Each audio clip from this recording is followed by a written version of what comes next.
여러분 안녕하세요, 블랙입니다. 실리콘밸리뱅크의 파산, 크레딧 스위스 파산 이후 은행 위기가 잠잠하죠. 시간을 돌이켜보면 크레딧 스위스가 UBS에 인수된 것은 충격적이었는데요. 크레딧 스위스가 나름 잘 운영되고 있는 줄 알았는데 갑자기 무너질 줄 몰랐습니다. 그렇지만 이것도 잠시뿐이네요. 우리는 요즘 아무 일도 없던 듯이 투자를 하고 있고요. 아침이면 일어나 창문을 열고 모닝커피 한 잔 마시면서 보통 날을 보내고 있습니다. 이거 노래 가사인데 제목은 기억이 나지 않네요. 어쨌든 여기에 한술 더 떠서 우리의 앨런 누님도 너네 쫄지마, 우리 멀쩡해, 괜찮다 하면서 우리를 안심시키고 있습니다. 저도 은행 위기에 대해서 잠시 잊고 있었는데요. 투자의 대가 워렌 버핏이 나와서 CNBC와의 인터뷰에서 은행 리스크에 대해서 이야기를 했습니다. 이 부분을 여러분께 짧게 공유드리고 최근 은행 문제가 어떻게 흘러가고 있는지 확인해 보겠습니다. 또한 버핏은 어떤 생각으로 투자를 하고 있는지 이것도 유추해보는 시간을 갖겠습니다. 워런 버핏의 생각을 알면 경제의 방향성을 어느 정도 유추할 수가 있겠죠. 그럼 영상을 본격적으로 시작해 보겠습니다. CNBC와의 인터뷰 내용을 아주 간단히만 보겠습니다. 은행은 앞으로 더 파산할 것이지만 예금자들은 다치지 않을 것이다, 이런 말을 했죠. 그리고 이번 인터뷰에서 버핏은 은행에 대해서 매우 부정적인 발언을 했는데요.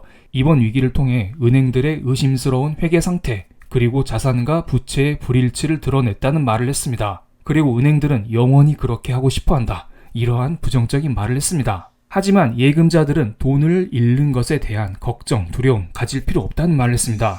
왜냐하면 정부의 보호가 있기 때문이죠. 어차피 정부가 돈을 다 풀어서 예금자들을 보호해줄 수 있다는 말을 했습니다. 그러면서 지금은 2008년 금융위기보다는 심각하지 않기 때문에 은행권에 대해서 패닉에 빠지지 말라는 당부를 했습니다. 이 부분은 저도 영상을 통해 여러 차례 설명드렸으니 가볍게만 설명드리겠습니다. 여기 나와 있는 지급준비금을 버핏이 직접 언급한 것은 아니지만 아마 이렇게 급증한 지급준비금을 보고 버핏 할아버지가 안심하라는 말을 한 것 같은데요. 지급준비금은 쉽게 말씀드리면 시중은행이 중앙은행인 연준에 예치해둔 돈입니다. 2008년 대비 현재는 은행이 연준에 맡긴 돈이 100배 가까이 늘었습니다. 현금이 그만큼 많다는 것입니다. 그렇기 때문에 은행이 파산한다고 해서 당장 경제 위기를 논할 수 없겠죠. 은행이 우리에게 공개하지 않은 문제가 있어서 몇몇 소형 은행이 파산할 수는 있겠지만 그게 바로 시스템 리스크로 전이될 가능성은 낮다는 말을 하고 있습니다. 그렇지만 버핏은 뱅크 오브 아메리카를 제외한 대부분의 은행 주식을 팔았다는 말을 했습니다. 아마도 은행 리스크가 더 터지면 은행주들의 주가 흐름이 당분간은 좋지 않을 수도 있다는 우려감이 들기도 하고요. 그리고 이번 인터뷰에서 은행 위기에도 은행 경영자들을 처벌하지 않는 것은 큰 문제라는 것을 지적한 것을 보아 은행 오너들의 도덕적인 문제에 회의감을 느끼고 주식을 다 판 게 아닌가, 이런 생각도 듭니다. 그렇다면 실제 은행 위기가 어떻게 흘러가고 있는지 데이터를 통해서 체크해 보겠습니다. 하나증권에서 나온 보고서를 공유드리겠습니다. 왼쪽 그래프를 먼저 볼게요. 회색 커브는 하이힐드 채권금리 스프레드, 녹색 커브는 투자 적격 등급의 채권금리 스프레드입니다. 스프레드가 뭐냐, 이런 생각을 하실 수 있겠지만 쉽게 말씀드리면 스프레드가 커지면 위기의 가능성이 높아진다고 보시면 됩니다. 빨간색 박스친 최근 위기를 잘 보면 코로나 때 수준까지는 올라가지 않았습니다만 작년 영국 국채 시장 위기가 터지고 미국채 시장이 간당간당했었던 그때 수준까지는 올라갔었네요. 그러다가 살짝 떨어지는 게 보입니다. 어느 정도 진정되고 있지만 여전히 높은 스프레드를 유지하고 있다고 설명드릴 수가 있겠습니다. 안심하기엔 일러 보이죠. 오른쪽 그래프를 보면 은행들이 연준으로부터 자금을 얼마나 땡겼느냐, 이것이 나타나 있는데요. 3월 초중순에 은행 위기가 터지자 은행들은 연준으로부터 재할인 창구와 BTFP를 통해서 돈을 끌어다 썼는데요. 3월 말 대비 4월 초에는 그 규모가 살짝 줄었습니다. 위기가 조금 진정되자 빌렸던 돈의 일부를 상환했다고 보시면 됩니다. 돈을 빌리면 아무래도 이자를 연준에게 지불해야 하니까 불필요한 자금은 돌려줬다고 보시면 됩니다. 이것을 통해 은행의 급한 불은 껐다, 이런 느낌은 들죠. 이번에는 왼쪽 그래프에 나타난 은행의 예금 잔고를 보겠습니다. 예금 잔고가 쭉 늘다가 최근에 살짝 꺾인 게 보이죠? 뱅크런이 발생하자 사람들은 돈을 빼서 MMF로 돈을 옮겼다는 기사를 많이 보셨을 텐데요. 하지만 정부에서 예금을 다 보호해주겠다는 발표를 한 것도 있고요. 사람들이 생각보다는 돈을 많이 빼지 않았다는 것을 알 수 있습니다. 이 사태가 진정되기만 하면 다시 예금이 회복될 가능성은 있어 보입니다. 버핏도 예금자들은 걱정하지 말라고 이야기를 하기도 했고요.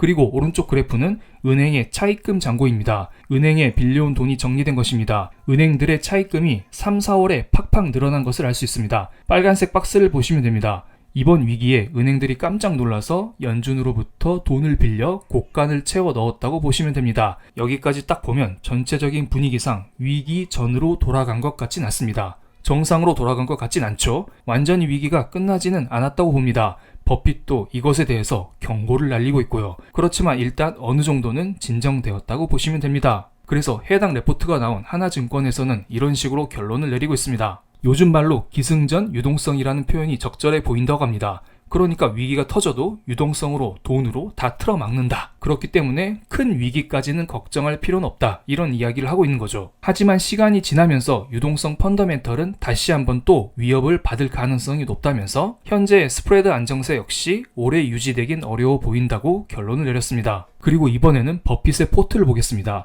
이것은 2022년 12월 말에 버핏의 포트입니다. 버핏의 애플 사랑은 우리에게 널리 알려져 있죠. 맨 위에 있는 애플이 버핏의 포트 넘버원에 위치해 있고요. 그리고 눈에 띄는 것은 정유회사가 두 개 있습니다. 쉐보론은 2020년 4분기 때 첫 매수를 했고 옥시덴탈은 2022년 1분기 때 첫 매수를 했습니다. 그런데 이분이 신기가 있는 게 옥시덴탈을 매수하자마자 러시아 전쟁이 악재로 작용하면서 국제 유가가 급등해 버렸습니다. 이분은 단순 투자뿐만 아니라 국제 정세에도 밝은 분이 아닌가 이런 생각이 듭니다. 그런데 이런 분께서 올해 3월달 23년 3월 달에 정유주를 조금 더 삽니다. 기존의 옥시덴탈 주식이 꽤 있었는데 추매를 했습니다. 버핏은 올해 3월 달에 옥시덴탈 주식을 $60 아래에서 조금 더 샀습니다. 나름 이때 당시에는 많이 빠졌다고 생각해서 추매를 한 것일까요? 정말 재밌는 게 버핏이 사자마자 산유국들의 감산 소식과 함께 국제유가가 오르고 정유주의 주가 역시 급등했는데요.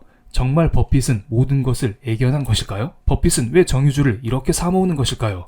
연준도 인정했듯 올해 말에 경기 침체가 온다고 하잖아요. 경기 침체가 오면 국제유가는 떨어질 수밖에 없습니다. 당연히 유가가 떨어지면 정유주의 주가 역시 떨어지는 것이고요. 그럼에도 불구하고 버핏은 정유주를 사모으고 있습니다. 믿는 구석이 있다고 볼 수 있는데요. 아마도 버핏은 약한 경기 침체를 예상하는 것 같습니다. 즉 생각보다 침체가 약하게 오면서 원유에 대한 수요 감소 역시 약하게 올 수 있다고 생각하는 것 같습니다. 그렇다면 국제유가가 떨어질지라도 생각보다는 조금만 떨어질 수 있습니다. 그리고 버핏은 고물가 상황이 좀 더 오래 지속될 것이라고 생각하는 게 아닐까요? 만약에 물가가 높게 유지된다면 국제유가도 쉽게 떨어지지 않을 것이기 때문이죠.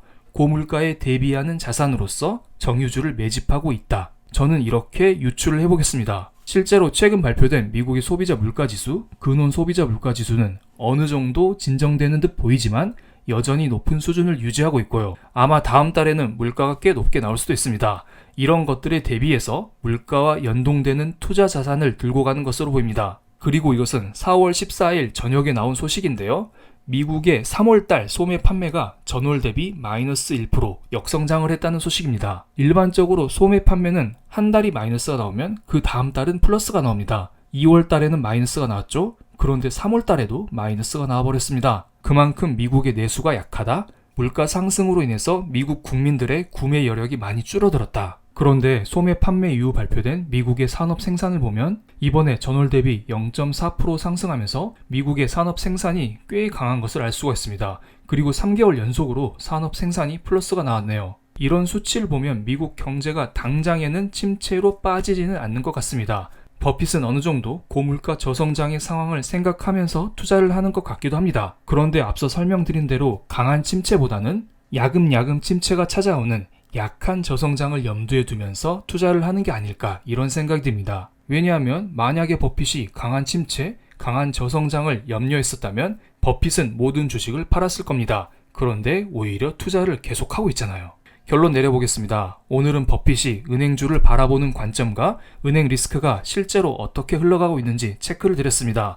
여기에 곁들여서 버핏의 포트를 통해서 버핏이 요즘 어떤 생각을 하고 있는지 이것도 함께 체크해봤습니다. 다음 영상에서는 저의 의견도 곁들여서 어떠한 자산이 장기적으로 유리할지 체크하는 시간을 갖겠습니다. 그럼 오늘 영상 여기서 마치겠습니다. 저의 다음 영상이 기대되신다면 좋아요, 구독, 알림 설정까지 부탁드릴게요. 감사합니다.